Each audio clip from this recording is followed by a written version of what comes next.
And now, the Lowe Post. Welcome to the Lowe Post podcast, live from an undisclosed location in beautiful Toronto, Ontario, Canada, where I'm thrilled to be joined by the starting center for the Oklahoma City Thunder and the author of a book that came out like 2 years ago, and I've been trying to promote it for 2 years, called My Life, My Fight, the one and only Steven Adams. How are you? I'm all right, mate. Above ground? Above ground. That's what you said to me off camera as well. So, as I told you before, when a famous person in their 20s writes a short-ish book, this is like 250 brisk pages, and it's an autobiography, I'm immediately suspicious that it is a bad cash grab. And so I got your book and I was like, you know what? He's such an interesting personality. I'm going to read this. It is really, really good. It is super moving and emotional. You come off, I mean, I don't want to blow up your reputation, but you come off like a sweetheart in the book. That's good. And that's what I want my reputation to be, mate. I can't believe, like, I think this should have gotten more attention when it came out. I think everyone who's an NBA fan would love this book. It's really good. So I want to blow it up. I want people to buy it. So congratulations on that. Thank you. So one of the themes of the book is that you are constantly in New Zealand, where you're from, when important things happen to the Oklahoma City Thunder. You learn everything that important happens, you're in New Zealand. Durant leaves, you're in New Zealand. Scott Brooks is fired, you're in New Zealand, right? Yeah. Where are you when Russell Westbrook is traded to the Rockets? I am in New Zealand. I think, yeah. I don't even remember the date, to be honest. It's like July 15th-ish? Yeah, I think I was back in New Zealand. Yeah, I would have been in New Zealand at that time. Yeah. I usually get my boys usually text me like crazy. You know, they come in real hot in the group chat. Like, bro, look.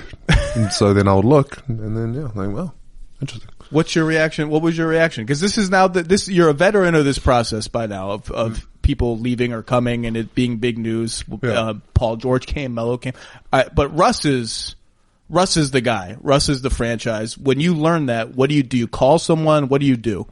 Well, he called me. I think before it was even going down. I think. Yeah, just giving the heads up and. Yeah, all that sort of stuff. So, like, it's, you know, because you got the business side of things, right? And, like, everyone always says the same thing, like, oh, it's a business.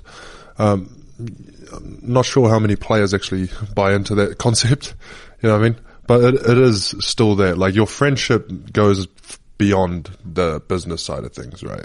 So, I mean, in terms of handling it, you're just like, oh, well, you know, surprising. It's an interesting move. I hope it all turns out well, you know?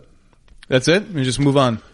Well, I mean, you got no other choice, mate. You could dwell on it if you want, but I mean, I don't think it's that big of a deal. I've got to see him. I've got to play against him. Well, you've already played against him once. Yeah.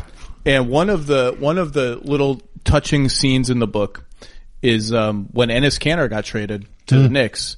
You and Russ took Enes out for a farewell dinner. I don't know if anyone else was there, but in the book it's just the three of you. In Oklahoma City to sort of send him off to New York. First of all, what do you remember from that dinner?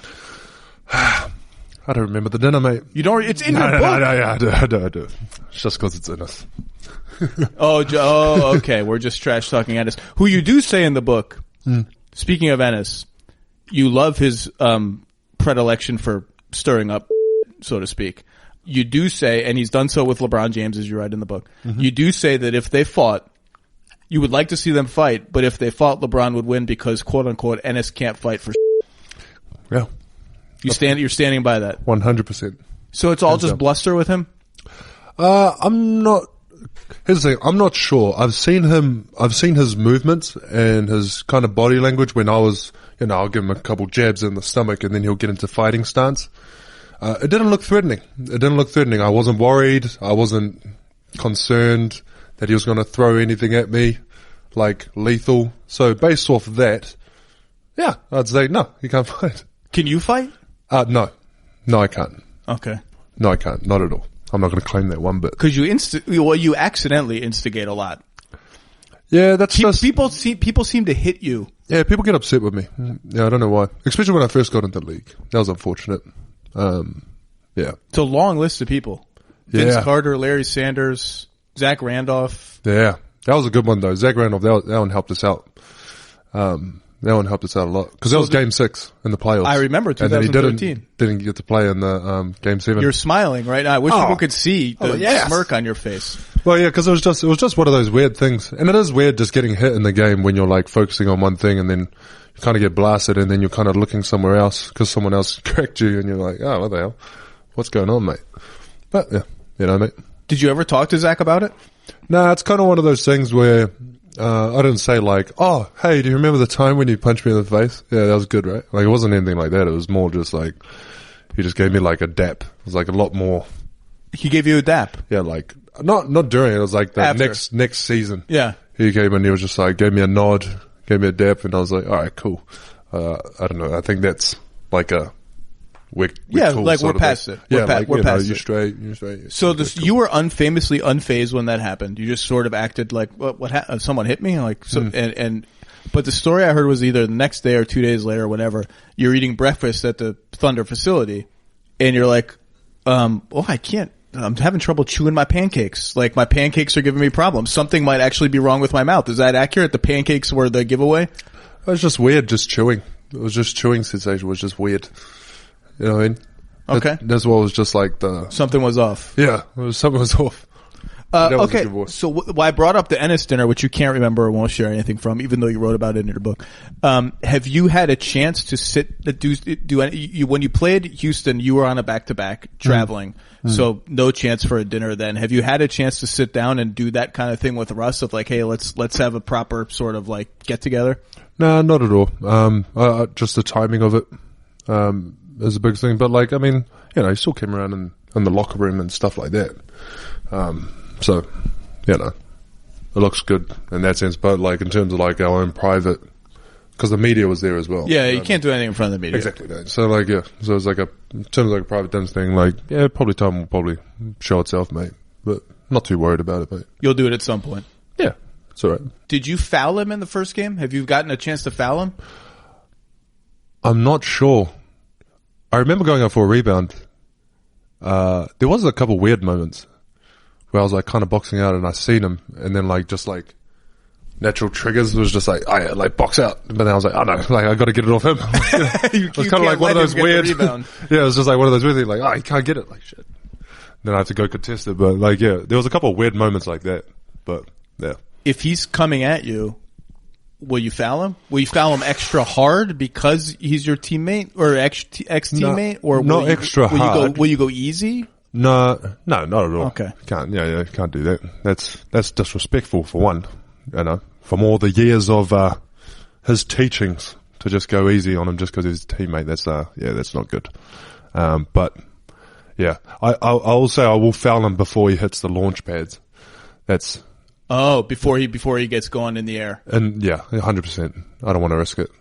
Interesting. Yeah, because I know in his mind he's like, yeah, I'm gonna crack one on Steven. Like that's his whole. Oh, he wants to get you. 100%. I know that. I know that's what he's saying. 100%. Yeah.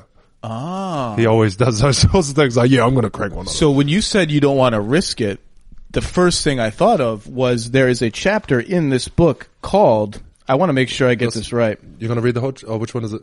Say a Prayer for My Testicles, chapter 15. And that's what I thought you were going to reference when you said, I'm not going to risk it. No. That is a real chapter in the book. So all these... Russell's chapter is the best. Russell's chapter is chapter 17. It is the best chapter in the whole book. 2 bits. Chapter 17 is entitled, The Complete Thoughts of Russell Westbrook on His Good Friend and Teammate Steven Adams. And the entire chapter is 2 words. He's great. That's it. Next chapter. That's a good chapter. Has Russ seen this book? I'm not sure. I think he knew that I read a book, but I think it is, I don't know. I think everyone, thought, along the same lines of you. Just like, why are you writing autobiography, stuff like that. So like, you're kind of, it might be, let's jump to that actually, because everyone who has read your story in the media knows that it's, let's say, an unconventional path to the NBA. Yeah, grew up in rural New Zealand. Yep. A number of siblings that has been incorrectly reported by the media apparently, and you have settled on 14. Yeah. But also by my family also. Yeah. That's where it came from. Oh, Like, the number, like, you know what I mean? Like, yeah, misreported by your own misreported. Yeah, family. like we're not sure. It's just a cushion, just in case. You know what I mean? My dad was active, mate. Yeah. Active. Yeah. Sometimes for inspiration, you just have to look up. For more than 60 years, the Goodyear blimp has fueled greatness on the gridiron by providing aerial coverage of some of the most legendary moments in college football history. When the Goodyear blimp rises above a stadium, it inspires players to reach higher and rise to the challenge of the game's biggest moments. Now it's your turn to go further with Goodyear. Discover tires made to rise above the rest. Learn more at Goodyear.com. Goodyear, more driven. What I didn't know, so I knew all of that. What I didn't know was that you had this period in your life around age 12, 13, where you stopped going to school after your dad passes away, I think. And you're essentially just a transient. Like you not transient, you have a place to live, but you've dropped out of school. 12, 13, you've dropped out of school. And you're playing video games and hanging out. And then you go back to school through a series of events we'll talk about. And you admit, you write really in detail about this. You're behind. You can read, but it's unclear to me if you can write. I'm not sure if you can write. And you talk about how you needed someone to sit with you and write down words when you take tests. I mean, I didn't know that you were sort of like in the U.S. we would say that you were sort of that far out of the system by the time you get thrown. And it was a long time, right? It's not like 2 weeks. It's a while, I think. While I was getting back to normal system. Yeah, yeah. How long are you just sort of out? I mean, yeah, so I did I unofficially dropped out. I just lost, mate, really, off the rails. But yeah, once I went back into school, it was one of those things like, having the writer, it took a very long time. Actually, it was funny because, we have something called ESOL, which is like English as a second language. So I was in that class. I didn't know it was English as a second language until I was wondering, because I was like, all my classmates were like Asian. They're just straight like Asian, like fresh. You know, can't really speak English. And I was just like, one of them asked me like, oh, what's your first language? And I was like, oh, English. Like, cause like, they were like speaking like, you know, Mandarin or something. Yeah. But they were asking me and I'm like, oh, it's English. And they were like, what are you doing here? And I was like, oh, I speak bad English. I guess. Yeah. Well, yeah, but because people couldn't understand me and the way I spoke was just like, you know, it's not fit for tests or anything like that, you know. So, yeah, I had to do a bit of a change around, and it lasted like that until I was about maybe 16, right? So that period of time, I was just, I mean, I was still going to class and getting better, but then it really clicked once, my coach told me, because I told him I wanted to get a scholarship. This is Kenny McFadden, I assume. Kenny McFadden, yeah. Who's I believe is he American and moved to New Zealand to play pro basketball, right? Yeah. And just stayed. Yeah, stayed there, loved it, mate. But I think he's been there for like 40 years now, mate. Like, he's unbelievable. But, yeah, so he told me that, if I don't get good grades, then I won't get a scholarship to the States. So then my whole kind of training regime just changed. So I still did 6 o'clock morning trainings, but then I used to do after school, workouts too. Like good 2-hour joints. So instead I just stayed after school until like 7 o'clock at night and then go back home and then Stayed after school doing schoolwork. Yeah. Catching up on schoolwork. Just doing straight schoolwork, right? And it was just grueling. It was absolutely grueling.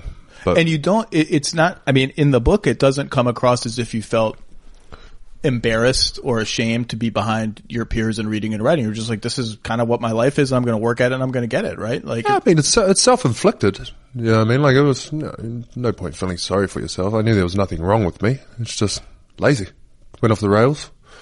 You know what I mean? Like, that's pretty much it. A lot of people spend a lot more time in school and a lot more focused time at school than I even cared about. And then, yeah, once it changed and put into perspective, like, no, you have to do this too. And you're not going to, like, okay. You're going to a nice, wealthy-ish prep school, right? Yeah, and you write school. You write very humorously about your first day there and the first impression that you made on the other students. Yeah, that was my best friend. Met my best friend. That's right. And I believe, I don't remember that. First of all, talk about the first impression you made on the other students, because I want people to get a sense of the way you write this book. So I went there when I was like 13, 14-ish. So I had like this fully grown like mustache. Just a mustache at that time. Puberty's weird. Puberty's terrifying, mate. But yeah, so I had this full grown mustache, long hair, and I showed up to a prep school, like this, you know, just straight preppy, they have uniforms. You have to have your hair cut nicely, short back and sides. That's like the rules. You can't have facial hair. So I just show up and they're showing me around the classrooms.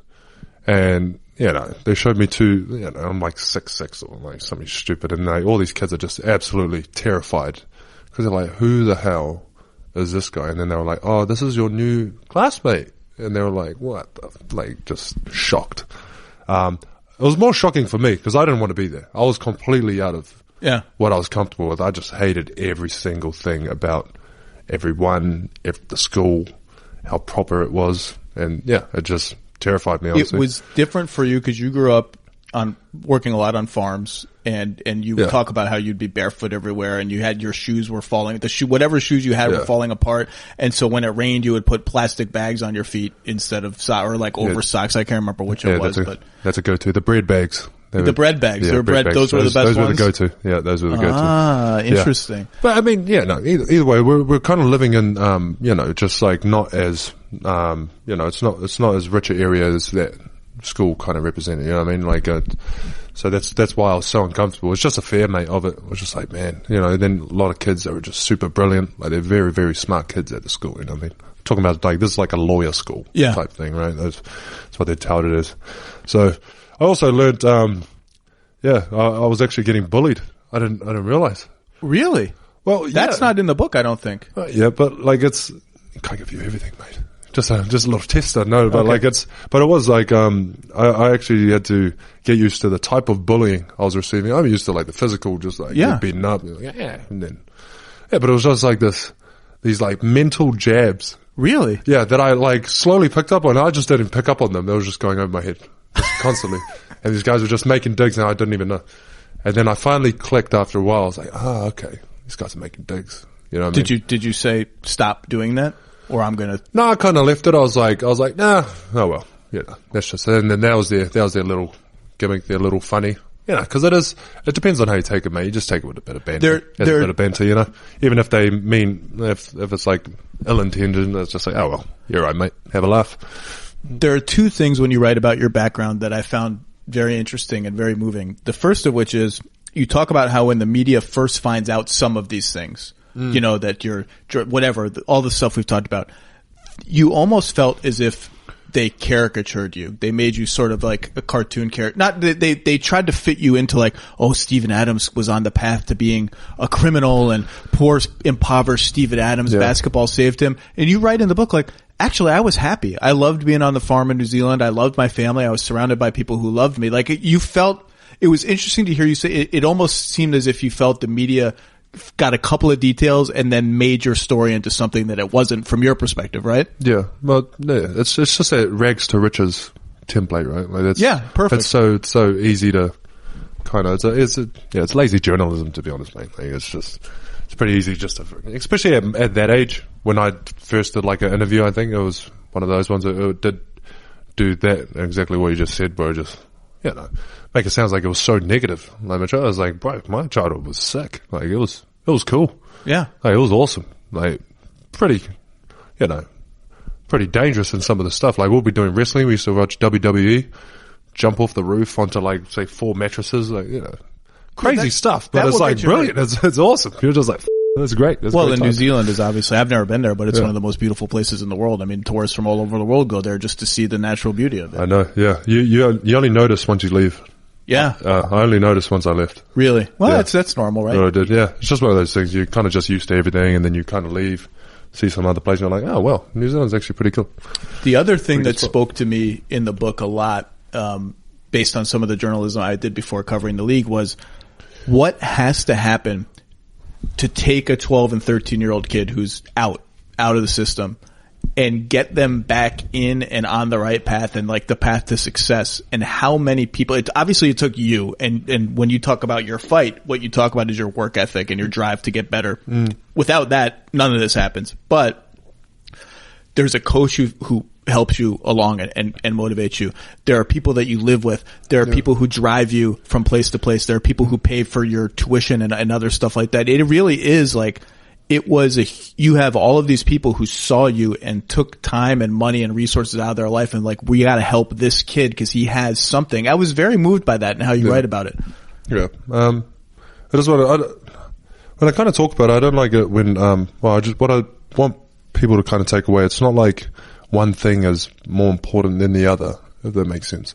Like the environment that I was put into was such a good environment for me to just kind of comfortably get confident, like get some confidence within myself, and then also just work, if that makes sense. It ain't just like, oh, Stephen's got an amazing work ethic. It's like, well, here's the thing. My coach still woke up early in the morning with me.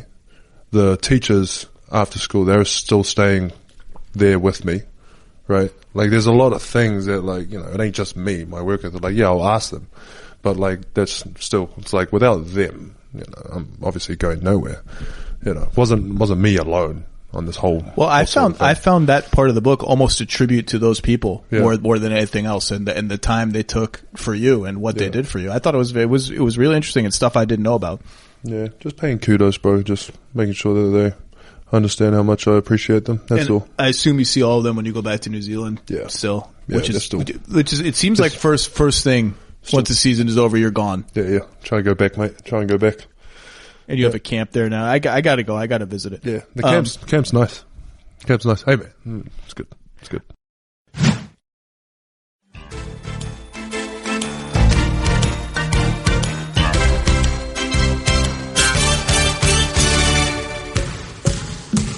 Let's talk about some basketball things.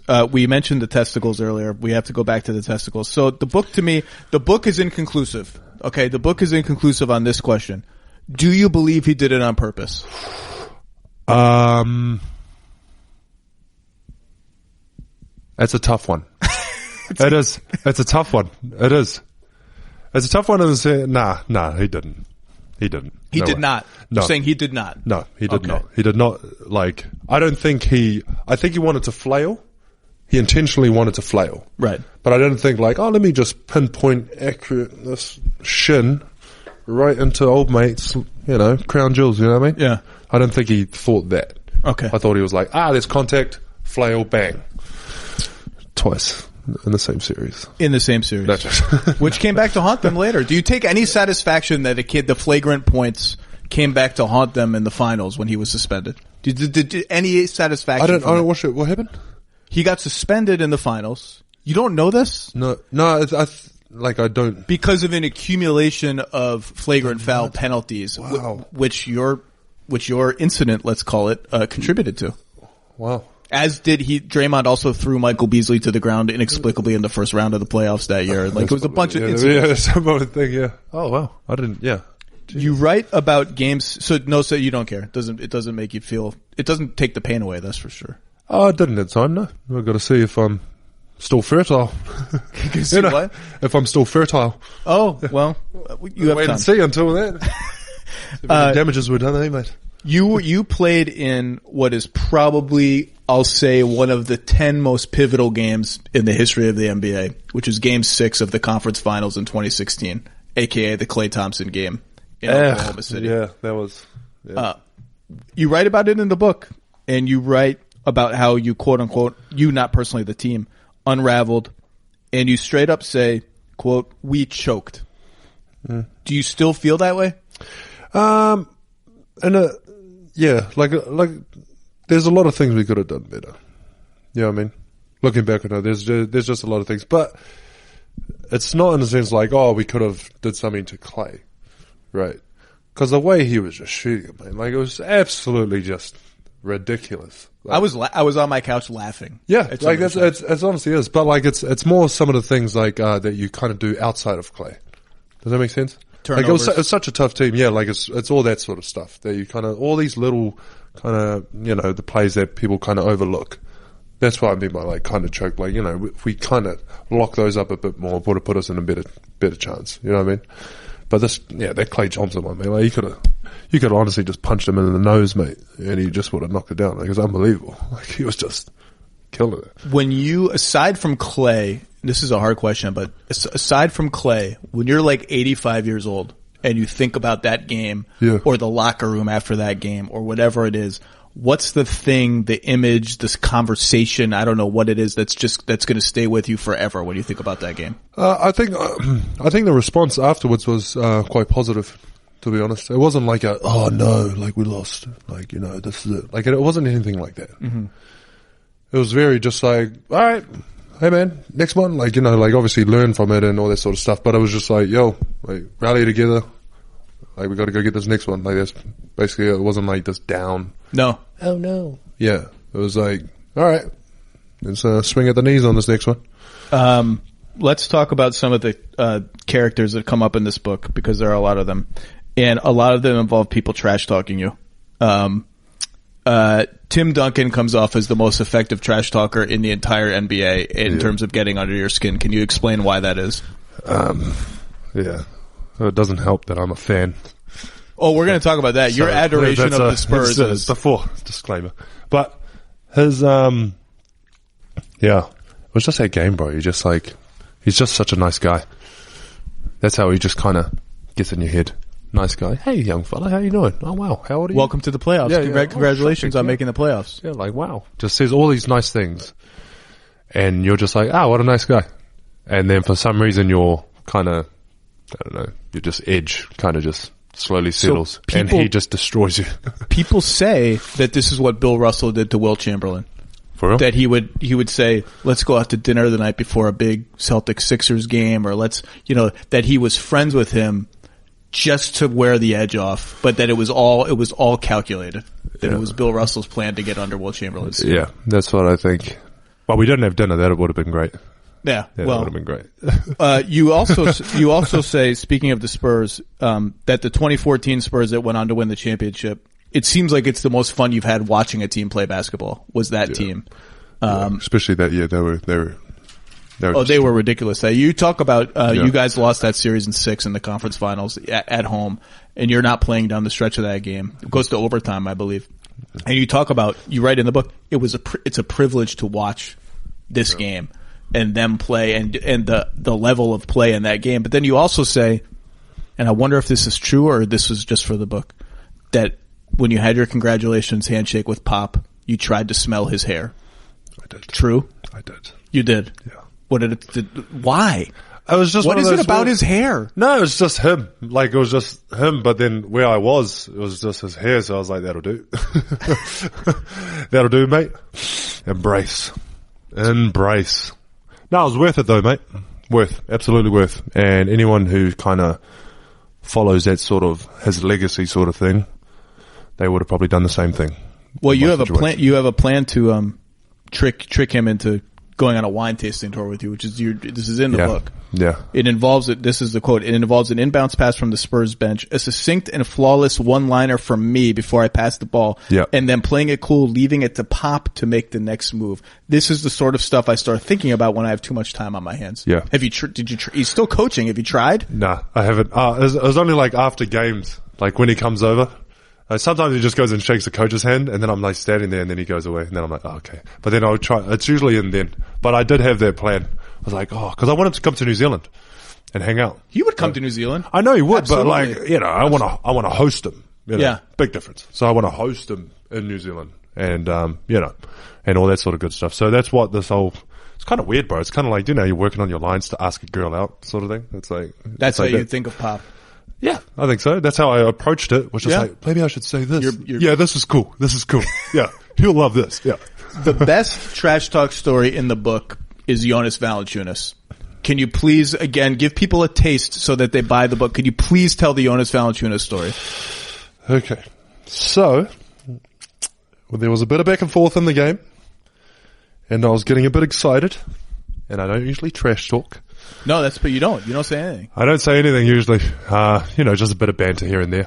And I forgot my words exactly, but it was basically, I told him, you ain't about this life or something like that. You eat with a knife and fork.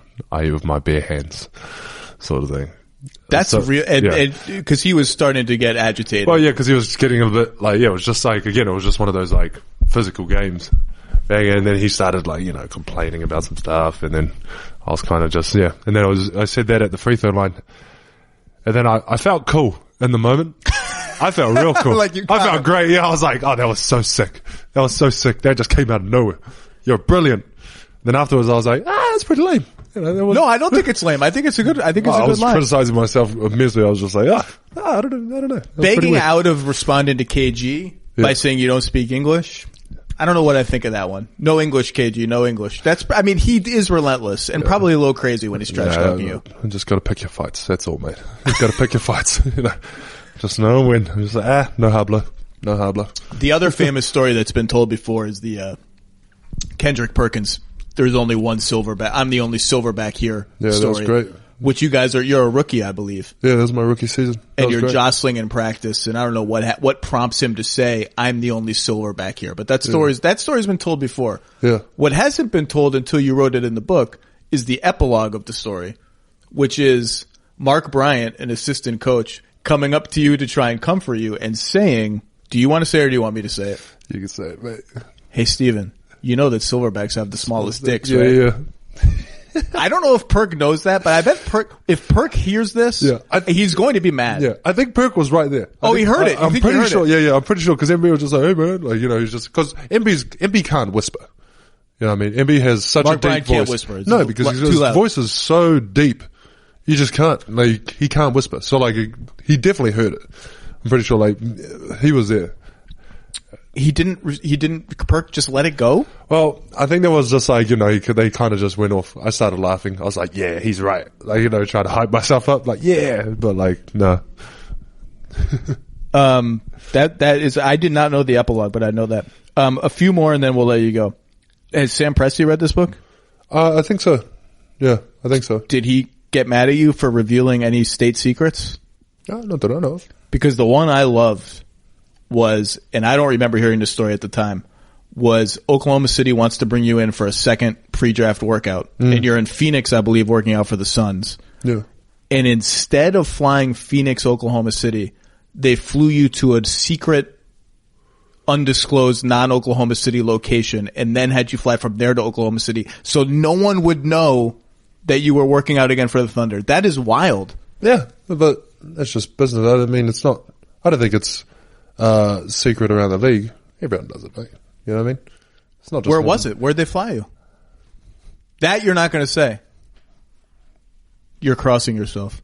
They also you reveal one of the, and that was an interview to test your, that was a work, the second workout ended up being, let's see what he has up here in his head. Oh yeah, that was intense.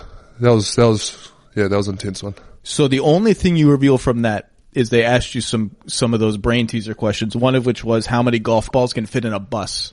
Yeah. What's the answer? What were they looking for? Yeah, it's just one of those. I mean, you can search them up online, mate. You just Google. It's one of these like. It's just one of those questions. There's no real right answer. Just show you're working. You know what I mean? You can't just say like 1,700. Oh, correct answer. They just want to see how your brain works. Yeah, it's like how did you come to that? So what did you say? Mate, a brain fart. Just literally. Because like it's such one of those weird ones. I wasn't prepped for any of it. I wasn't prepped for any like those questions like that. It's kind of like the manhole, like, why are manhole covers round? Yeah. Yeah, I mean, like, it's just like, I just was not prepped. Now I am, because I've read up on what the basically what the workings are. Like, okay, that's you were expecting basketball. Yeah. Stuff. Yeah. So like, put it this way, I'm not going to be like an engineer or something like that. Like some innovative like person. That's not in my thinking. One of the things you're sitting here in your hotel in sweatpants and bare feet. You are one of the only people who can actually claim, you're one of the only rich people who can actually claim money has really not changed you at all. You wear the same clothes, you behave the same, obviously you have money and you bought a house and you don't have to worry about it, but like in this book, as of you writing, there was no fancy car that had been bought, no jewelry, anything like that. So still, and a couple guitars, that's the one splurge that you allowed yourself. That was good. And food. Do you eating well on the road? Yeah. I think if the best things, if you have money, the best things to spend them on are food and traveling. That's it. Everything else to me is extraneous. Yeah. It's just experiencing it, mate. I mean, all the other stuff is just like, I do have expensive taste though, because I in food.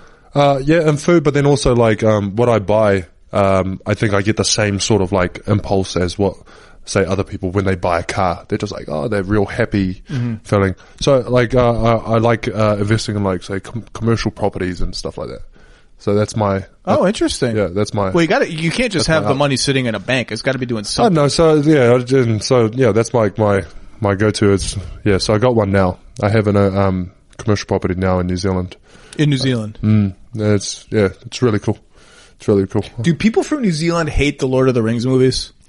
No, they don't hate it. Why would they hate it? Are they annoyed by the tourists who only come to New Zealand because they want to see where Frodo lived in the movie? Nah, not at all. I mean, I think it's like everywhere else. You don't really think too highly of tourists anyway. You know what I mean? Like, if it's your hometown and then tourists come over, like, you know what they're coming there for. Like, I mean, it's either like sightsee or it's Lord of the Rings. Right? So it's like, we're not going to be like mad that that's the only attraction. It's like, oh, cool. Come on, Welcome mate. to New Zealand. Come hang out, mate. It's all good. We're all friendly out here. The people are very friendly. I will, when I see people from Australia and New Zealand on vacation abroad in Europe or something in the summers, they're always super friendly. Yeah. And in Croatia, where my wife is from, they're always the most adventurous, like cliff jumpers. Yeah. And they're the Australians. Just nutcases, eh? But literally to the point that people who work on these islands and stuff where there's like a little first aid center are like, oh, there are a lot of Australians and people from New Zealand here to New Croatia's Zealanders here beautiful. today. We got to be ready. Yeah. Like someone's going to crack their head open on a rock or something. Yeah. Croatia's beautiful. So is that is your Mrs. from Dubrovnik? Yeah. It is. Okay. Yeah. Is that the cliffs on the side where the cafe is? Yes. On the thing. Is that the cliff you're talking about? Well, that's one of them. Yeah. Have you been there? Yeah. So when partying with my boy around Croatia. So the one in the old city where you have to go through a little passageway. Yeah, some little that's tunnel called thing. Buja. That's called Buja Bar. Yeah? Yeah. So that bar, and then they jump off like right at the railing, like there's a small jump down there. There's a small jump, but what the crazy people do is they scale the walls and then jump off. Yeah. I've seen that. I've seen some Australians do it too. That's like 80% of the people doing that are Australian. It's insane. I could barely jump off like the small one. That's not that bad. I know it was bad for me for some reason. I was just like, kind of got me up. But yeah, interesting you say that. That's why I asked about Lord of the Rings, because the people in Dubrovnik have a love-hate relationship with the Game of Thrones thing. Yeah. That's how I got into one of the clubs there. Really? Oh, they thought you were Khal Drogo? Yeah, they were just like, oh, Khal Drogo. I was like, sure. Like, oh, right this way. I was like, oh, okay. I mean, there is a resemblance, as you know. Yeah, there's a resemblance. And so, like, look, mate, if people make a mistake, I'll just, okay. I ain't going to tell them. I ain't going to correct them. It's funny you've been there. It's one of my favorite places to go sit and have a beer. Is that bar? Yeah, beautiful place, eh? Beautiful place. Croatia. Now that I have a child, I don't get as much time to sit there and just drink a beer and watch the world go by. It's safe there though. Like when I was there, I think I was in Hvar. There was just like not in the main attractions. There was just I was staying with like friends' parents, right? And like all the kids were just out playing soccer at like 11 o'clock at night. Not a parent around at all. And they were just all at the cafe, just drinking coffee or whatever at 11 at night. They think we're all nuts here, how overprotective we are of our kids. Yeah. You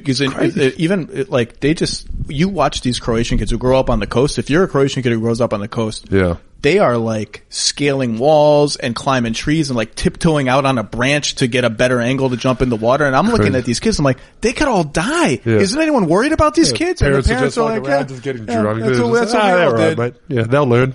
It's a very interesting change in parenting. Okay, so I'm sorry, a couple more. I have to ask because I just have to. You write in the book that you had no idea that Kevin Durant might leave after that series. That's true? No idea, no clue, no nothing. Not at all. Not one hint of it. I was like, all right, cool. We're going to run it back. Run it back. Yeah. I think that was everyone's concern. I think that was like, I won't say league wide. There were some people who knew, obviously. You know what I mean? But like, I think that was considered around the whole league. It was just like, oh, like, they're going to run it back. It wasn't just me on my own, like, like some special moment that I thought that was there. I think that was just the normal. No, and especially how close you guys got, right? Like, why not? Well, yeah, exactly. That's what I thought. But hey, mate, that's the way it goes sometimes. You said one thing you did right. You wrote it, so I'm considering it fair game. You said, I have no ill will. Kevin can do whatever he wants. I might have done it a little differently. What does that mean? It's the kind of communication part of it. You know what I mean? People are going to be upset. People are going to be upset regardless, right? But they could still respect you in the sense that you kind of respected the relationship that you guys built, if that makes sense. Yeah. Yeah. And, not that I take it like too personally myself, because my time with him was limited, and it's also this like, he's older, I'm younger sort of thing, so I don't really like to, try and criticize him for the thing. But I was just saying, like, if I was in that situation, like any sort of relationship I would have built up, I probably would have, let them know first. Like, you know, just give them a heads up, or even afterwards, even after the whole deal, like, hey bro, like, yada, yada, yada. You know. Have you talked to him much since or no? No, not at all. I sent him a message, on Facebook, but I don't think he uses Facebook. But I'm surprised you use Facebook. Yeah. What are you doing? What do you mean? You just have there's like, I can just go befriend Steven Adams on Facebook? That doesn't seem like a thing that should be possible. I don't think you can, but I'm on Facebook. Yeah, I don't think you can, but I'm on Facebook. It's a thing. Let's wrap by talking about this year's Thunder. One of the strangest teams I can remember, in that obviously the Russ and the PG thing happens first, then the Russ thing happens, and all of a sudden it's like all of these new pieces, and everyone sort of assumes this team just sort of exists as a placeholder team, and they're rebuilding, and X, Y, and Z will get traded and all this. But the team is good. The team is like 500 or 1 over. I can't remember where you are after last night in Charlotte. You guys won in overtime. Yeah. And sometimes you're playing with all 3 point guards on the floor at the same time, and Shea's an interesting young prospect. Are you having fun? Has this been a more fun year maybe than you imagined? I'd say it's just different. It's still fun. Like, it's fun regardless. Like, playing's fun. Yeah, I mean, playing basketball's pretty fun. But like, it is one of those things where, I mean, we're competitors, mate. Like, we're not gonna try and just like, roll over in that sense, right? Like, there's just there's too much talent, and then there's also too much like competitiveness in our team. Your love of the game is really one of the things that comes through in the book. It's not a profession that you happen to be good at because you're tall. You love it. You love to play. It's really interesting. I think what helped develop that though was all the great coaches that have been that I've been around. Just the way they look at the game, you know, and how they view it is just like, it's amazing. It really is. Well, and you talk really nicely about X's and O's in there, and one of the things that I remembered from the book today, as I was going back through it, was you talk about how happy you were when your blocked shots per game started to go down because you felt as if my positioning and my IQ is getting so high that I don't have to block shots anymore. I'm shutting down play. That was cool to read. It's cool. I'm not sure if everyone views it that way though. Like, it's like, you know what I mean? Like, it is one of those things. But I got that off Nick. Nick Collison. Yeah, not the whole statement sort of thing, but like, the way he kind of approached, defense was to shut it down before it even gets momentum. That sense, I got that solely from him and playing with him, especially my rookie season and second year and stuff. It's just that on the string sort of thing. So if you leave early, your teammate can see you leave early, so then they can react in time. Gives them more time to react. So like, it's really nice. So that's where I got it from him. But block shots are nice also. Block shots are fun. Yeah. And you're not a block it into the crowd guy when you get them. You're a keep it in bounds guy. Playing with Russ probably helped encourage that. Like, if I can actually block it to somewhere where he is, and then we're on a fast break, like, now we're golden. Yeah, it's just like stop the shot, but I don't like, the swatting thing is just like, it'll be cool if we could get the position back. Yeah. Like, you know what I mean? 'Cause it'll be nice, because then it sucks blocking it out and then they still get possession. It's like, okay. Like, you stop the shot. It's kind of like a football. Yeah. You know what I mean? But like, people don't mark it down like, if you kick it, you still get it out of bounds. Yeah. You know what I mean? Like, it's the same. Speaking of this year's team, the last thing I'll ask is, you have in the book a passage about how, you love to win. You'd love to win a championship, but it's not going to define your career. And you'd be happy if you just played for a long time, continued to get better, and sort of fulfilled what you view as your, reach your ceiling as a player and as a competitor. In this day and age when it's all about rings and how many rings does he have and this and that was really refreshing to read. Do you feel that like deeply in your soul? Do you still, or as you get older, do you feel like, I really got to get one for my legacy or whatever?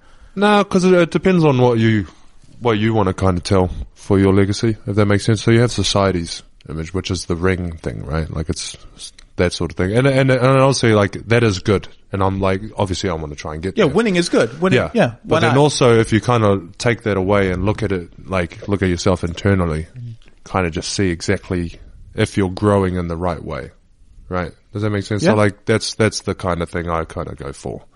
It's like, if you're growing in the right way, are you being honest to yourself? Are you winning the right way? Or do you have to have a talk with your teammate? Are you not being honest to him about how it should work? And like, it's that sort of thing. Like, I think a lot of people, they feel that way deep down, or maybe even even just looking at some of the retired players, they kind of, doesn't really mean much anyway. The rings and stuff like that. It doesn't really mean much after so many years, kind of loses its kind of just you get the gist of it, but like it's you as a person and what you're trying to do as a human, as opposed to just playing some basketball. You know what I mean? Interesting. I think it's refreshing to read that. Anyway, I've overstayed my welcome. You have fun things to do in Toronto. You've made a great career for yourself. You continue to. You're only 26, as you told me before. I thought you were 28 in my head. That was my age guess, was 28. You're only 26. So it's early in your career. And again, we'll say, this book came out when you were maybe 24 or 25. It's called My Life, My Fight. Yeah. It should be a hit among NBA fans. People should read it. It is really emotionally moving and revealing and super fun to read. So congratulations on that, and continued good luck in the season. Thank you so much, bro. Cheers.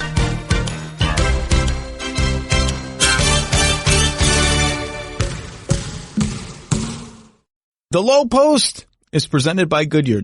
Discover the possibilities. Goodyear, more driven.